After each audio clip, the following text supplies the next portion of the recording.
Okay, so good afternoon everyone. So Hadirong Grupo, so ngayong hapon nandito po tayo sa Pitaya, Tauma, sa Sitio San Alonso para po sabi natin masukin po yung kanilang uma na kung saan po punong-puno po ng dragon fruit. So yung gusto pong makita ngayong hapon para po i-share po natin sa ating mga viewers at sa ating mga sabi natin talagang mga farmers na magkaroon po tayo ng idea kung paano po inalagaan yung mga dragon fruit dahil po talagang isa po ito ngayon sa talagang sikat na prutas dito po sa Masbate. Tara po, pasukin na po natin. So good afternoon po mga ka-harder. So Harderong Grupo, Mr. Justubir Rapsing. So ngayong hapon po, nandito po tayo sa Pitaya sa Uma. Okay, so ito pagmamayari po ni Attorney Hannibal Baruga. Yun po at we're very lucky because this afternoon we're allowed to get inside this farm para po masaksiyan po natin yung talagang kagandahan po na tinatago dito po sa Pitaya sa Uma. Yan po talagang ito yung sabi natin sikat na po na pasyalan ng sabi natin taga Masbate in terms of talagang agricultural undertaking. So, ibig sabihin po, ang matutungahan natin dito ay may kaugnayan po sa iba't ibang uri ng pananim. Pero yung pinaka-highlight dito yung kanilang dragon fruit, yung talagang binabalik-balikan po dito ng mga sabi natin mga bisita dito po sa Pitaya sa Uma. So, kuya, matanong po kita kuya.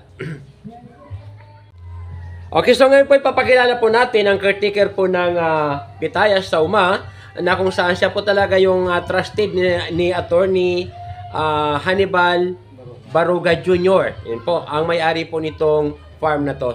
So kuya, bali, mga ilang taon na po ba nag-ooperate itong Pitaya sa Uma? Magdadalawang taon pa lang siguro po. Okay, so mga 2 years. Okay po, so mga 2 years na po. Magto 2 years na po yung sabi natin yung ating Pitaya sa Uma. Pero sir, matanong po kita, pagdating po ng sabi natin March to May, yan sa lakid na po yung ating mga dragon fruit. So gaano po karami ang na-harvest na prutas dito? Sa Pitaya. Opo, sa Pitaya. Minsan 50 kilos, minsan abot din 100 kilos. Okay, 50 kilos hanggang 100 kilos pa lang yung kanya. So magkano po yung kilo natin sir ng ating dragon fruit? Unang harvestan po, 280 ditahan nila. 280. Tapos pag yung marami na, 150 na lang. Okay, so ibig sabihin talagang kumikita na itong farm na to. So maliban doon sir sa ating mga dragon fruits, ano pa yung pwedeng sabi natin sources of income ng farm na to? So ano pang mga ibang income? Naghahalipan iba na income maliban sa prutas? Yun lang po, prutas yan. Entrance fee. Sa entrance fee po, okay po. So napabalitaan ko na talagang minsan mga estudyante dito pumupunta para sa educational tour. At talagang maraming salamat po kuya. So ngayon mag-iikot po kami dahil medyo malapit na maghapon. So kinakailangan makita po muna namin yung kabuuan po ng ating farm. So sige po kuya. So mag-iikot-ikot po kami. Salamat po. Ngayon po guys, lilibutin na po natin yung buong area. Target po natin mapuntahan po yung Kawa Pool na kung saan po isa din po sa sabi natin na highlight nitong at ang sabi natin, itong Pitaya Farm, ang dami din po nila ng mga cottages na talagang gawa po mula po sa indigenous na mga materials, so mula po sa matibay po na kawayan. So makikita po natin, napakaganda po talagang tingnan ng kanilang mga cottages.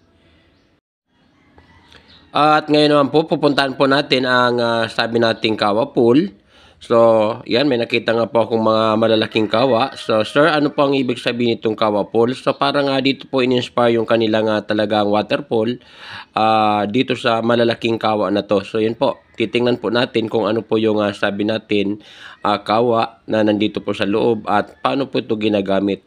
So, ayon po sa ating panayam sa caretaker nito, ito po yung kawa ay ginagamit po sa paglalagay po ng mainit na tubig at dito po linalagyan ng mga gamot para po gawing sabi natin therapy para pang massage po sa kanilang mga panauhin. Yan po, so yan po yung gamit po ng kawa at dito po in-inspire yung kanilang waterfall or swimming pool. Yan po, so kaya ngayon, pagtapos ito, pupunta po tayo doon sa talagang highlight nitong farm na kung saan ang pinagmamalaki nilang swimming pool.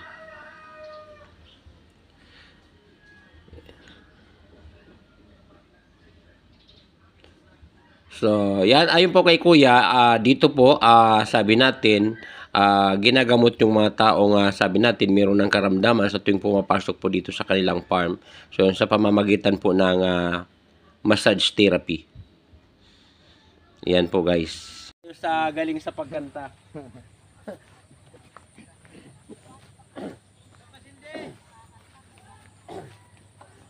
Dito papapunta po tayo dito. Kaya napakaganda po ng landscaping po nila. Yan po, talagang farm na farm talaga ang dating. Yan po. So maganda talaga. Meron ng palayan. Yan. So maganda dito maglakad-lakad pag gabi. Pagkasama mo yung inyong loved ones. Yan po talaga. Maganda. So very solemn place for the dating. Yan. Activity. So meron din ng palayan. Okay, so talagang malulus din yung mga palay nila dito. Talagang dito makikita po talaga natin dito yung talagang owner nito na talagang meron po talaga ng enthusiast toward farming. So talagang magaling na sabi natin farm operator yung may-ari nito. Si Attorney.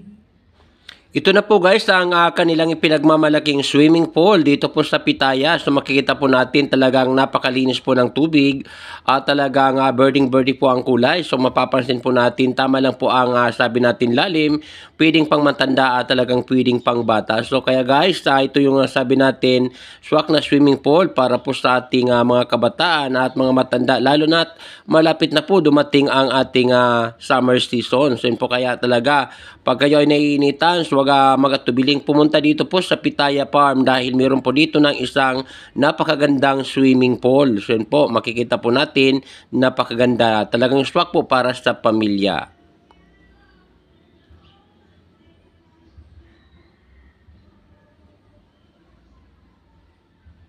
Hi, hello! So nandito po ulit tayo sa Pitaya sa Uma. Makikita po natin sa Pitaya sa Uma. At sa likuran ko po yung pools na piling pang matanda, piling pang bata. Talagang dalhin nyo na dito yung inyong buong pamilya. Dahil po talaga very relaxing po ang area. So napakaganda po ng ambience. So ibig sabihin yung kapaligiran napakaganda po talaga. So kaya po talagang sulit ang pamamasyal dito sa halagang 30 pesos. Pili ka ng maligo. Tama po sir? Okay, sa halagang 30 pesos pili ka ng maligo, kaya ano pang iniintay nyo? Punta na kayo dito sa Pitaya, dahil po talagang marami po yung ino-offer nila. Pwede kang mag-overnight, meron silang magagandang cottages, at pwede na rin po tayong maligo, at syempre, pwede mag-picture taking. At ang kagandahan nito, kung pumunta kayo dito during March up to May, dahil po talaga ang kasagsagan sa pamimitas ng bunga ng mga dragon fruits dito. At talagang dito ka makabibili ng sabi natin mas murang mga dragon fruit dahil minsan 280 at bumababa ang presyo hanggang 150 pag masyadong marami na po ang bunga. So yun po yun. Kaya talagang sulit na sulit ang pamamasyal dito po sa Pitaya. So ngayon, okay, maupo ka doon. Ngayon, yan. So ngayon, ako naman yung cameraman. So kukunin ko muna yung aking cameraman, yung aking nag-iisang anak. Dahil po talaga, siyempre, dapat nakikita din po sa camera dahil visible naman yung kanyang ganda. So, hindi po ba? Yan. So, Magandang kuha niya sa ano. Yan. Maganda. Okay na. Dua. Mas maganda ang camera sa akong cellphone. Okay. Ayaw na, yan na lang. Okay, sige. Hi! Charot. Yan po. So, siyempre, naka-live na? Nakabalik na? Okay. So, nakabalik na kita sa live? Okay. So, ngayon, siyempre, dapat dalawa kami na upo dito. Yan. Pwede po. Okay, pwede.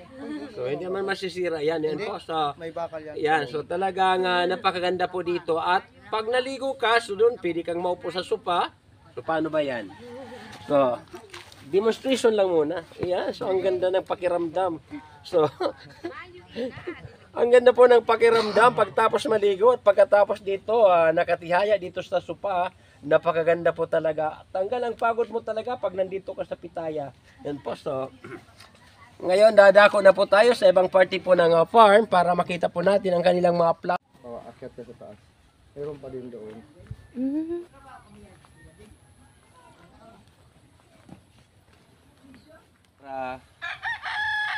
So, ang dami po ng mga planting material para po sa flowering plant. Ang dami po ng bulaklak ng sinyas. Talagang napakaganda po. So, yun. At doon naman, so meron ng mga kusmos. So, at sa taas pa rin ay pitaya pa rin yung mga sabi natin, mga dragon fruit pa rin. Napakarami po talaga ng kanilang dragon fruit dito po sa pitaya sa Uma. So, di na, pakali na kita diyo. Pero yan, pag naglaglag yan, magiging seedling na naman uli at dadami na naman po ang mga flowering plant dito. So, mas maganda po kung sabay-sabay yung pamumunga at pamumulaklak nitong mga sinyas. Yun po. At ito naman po yung tinatawag po natin na cosmos. Ito na yon ang cosmos.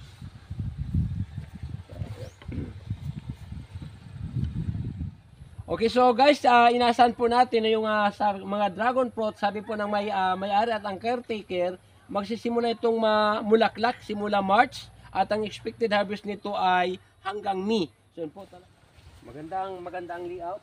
Napakaganda po ng kanilang farm layout. So talagang organized po yung sabi natin mga pananim. So yun po yun. Meron ng pananim para po sa sabi natin flowering at ornamental plant at meron din po ng sabi natin area para po sa mga cereal crop at meron din naman para sa fruit bearing crops. Yun po yun, makikita po natin talaga. So organized yung farm na to and time will come. So maybe 5 years from now, mas lalo pang i-improve tong farm na to. So dahil yung mga puno ng niyog na yan, mamumunga na po yan. So magiging isa na naman po sa sources of income. Pwede gawing buko. So yung magiging welcome sa mga bisita dito yung pag-inom ng buko. Yun po yun. So or buko juice. Yun po. Gaya ng offering doon sa atin dati sa pinuntahan nating isang farm. Maganda dito kung itong farm na to ay mag-offer na rin po ng t-shirt sa mga bibisita dito. So yun po. Ibig sabihin talagang may tatak na po na pitaya sa Uma. So, para souvenir item galing po dito sa kanilang farm. So maliban doon sa pagbili po ng product nila gaya po ng dragon fruit. So mas maganda kung meron din po sila ng t-shirt na souvenir para po talagang hindi po talaga malilimutan ng mga bibisita dito ang nasabing farm na to. So po. So since nagmabadali tayo, so saglit na lang, iikutin na lang natin ang saglit pa para makita po natin yung kabuuan ng farm. Sana po nagustuhan nyo yung ating video ngayong hapon at kung bago pa lang kayo sa aking YouTube channel, huwag kakalimutang i-like, subscribe, i-share at pindutin na rin po ang notification bell para po kayo laging updated sa susunod na mga video na aking i-upload. At siyempre, sundan nyo na rin po ako sa aking Facebook page at George T. Rapsing Farm at sa aking Facebook account at George Tobiron Rapsing. And po, so maraming salamat po sa inyong talagang patuloy na pagtangkilik ng aking mga real videos at yung mga long videos at siyempre yung aking mga uploaded videos sa aking YouTube channel. So maraming salamat po. So ngayon palabas na po kami. Tapos na po kami dito nag-excursion sa loob po ng Pitaya Farm. Kahit pa paano po, netour ko yung aking bunso dito at first time niya rin po makarating dito sa ganitong lugar. At inasahan po natin na babalik kami dito pagdating po ng March hanggang May dahil po talaga yun yung kasagsagan ng pamumunga ng mga dragon fruit dito sa Pitaya. Thank you so much everyone. Thank you so much for the support. Thank you so much for watching and Diyos mabalos. Bye bye everyone.